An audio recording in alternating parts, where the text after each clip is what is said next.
A Tennessee jury has just awarded sportscaster Erin Andrews $55 million in her civil lawsuit against a Nashville hotel. Andrews sued the hotel after she was videotaped in her room by a stalker. The video, taken by Michael David Barrett, who pled guilty in 2009 to stalking Andrews and making the video, he was sentenced to 30 months in prison.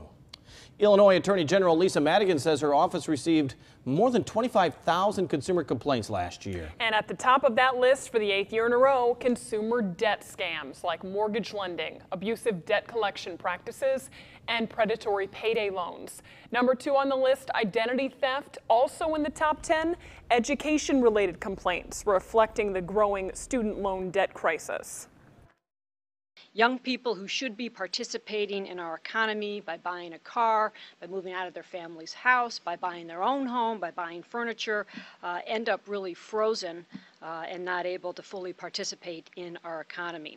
Madigan also announced a new lawsuit today against a Lombard-based company accused of running a student loan debt relief scam. And there's a new warning tonight about spoofing. That's when scammers contact you using technology to trick your caller ID. Police in Morrison, Illinois say they've received complaints about scammers posing as ComEd workers threatening to shut off your electricity. ComEd says it will never call you this way and ask for a prepaid credit card payment. You can see how spoofing works by watching our story at WQAD.com. Just type spoofing into the search bar. A Chicago area university will freeze tuition prices to help attract more students in the fall.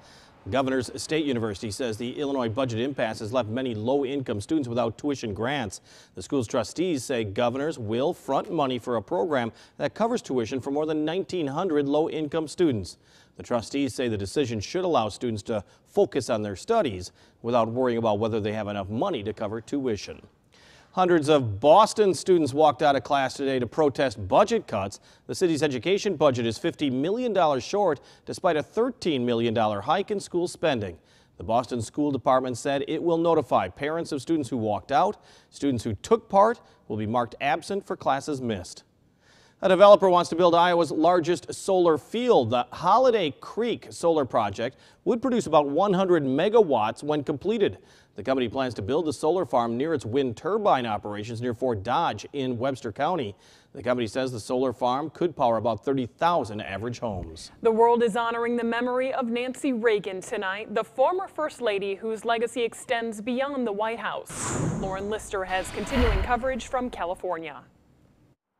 Flowers flowing in and preparations underway to lay Nancy Reagan to rest. The former First Lady passing away at her Los Angeles home Sunday. And she died very peacefully. It was her time. In the nation's capital, flags at half-staff, a condolence book for the public sentiments. The president today saying, I know how much she meant, not just to President Reagan, but to the country as a whole. Though frail at 94, John Highbush of the Reagan Presidential Library says Mrs. Reagan's mind was still sharp.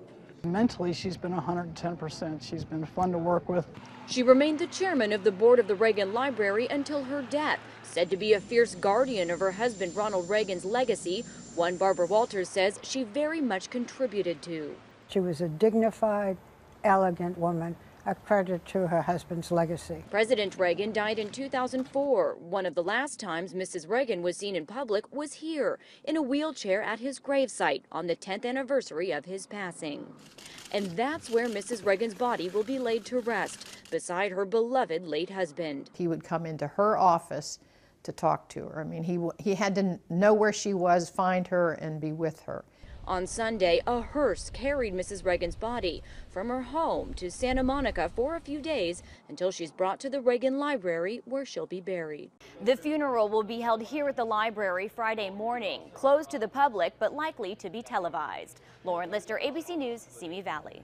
And tonight on News 8 at 6, see the Galesburg connection for Ronald and Nancy Reagan and why they never forgot the Knox County community.